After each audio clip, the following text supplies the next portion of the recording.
Today's top stories. Russia's Foreign Minister Sergei Lavrov told Israel's Prime Minister Ehud Olmert yesterday that Moscow was committed to stopping Iran from acquiring a nuclear weapon.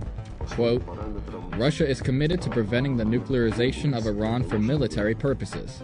Olmert also was to address the possible sale to Tehran and Damascus of the advanced Russian missile system known as the S-300, which is capable of hitting aircraft at an altitude of 30 kilometers and a distance of 150 kilometers.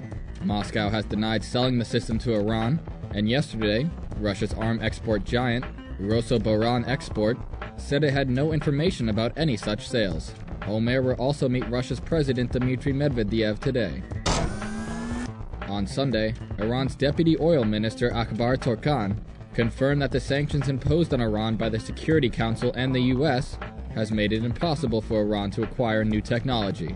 Until now, Iran's authorities had insisted that the sanctions have had no impact on the country's technological and economical development.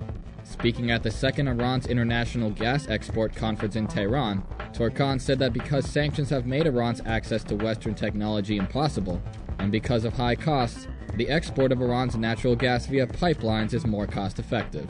He added, quote, "The cost of exporting gas using pipelines, since it is not subject to limitations and sanctions, in comparison with the method of liquefying gas, LNG, is lower."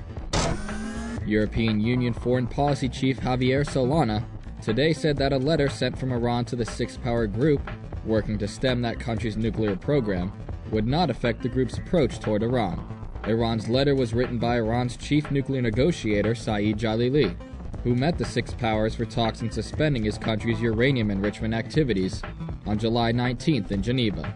During those talks, the 5+1 presented an offer of incentives to Iran in exchange for the suspension of its uranium enrichment work, an offer that Britain's Foreign Secretary David Miliband still stands.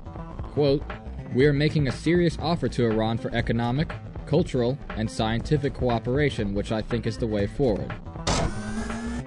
These stories and more at IranVNC.com.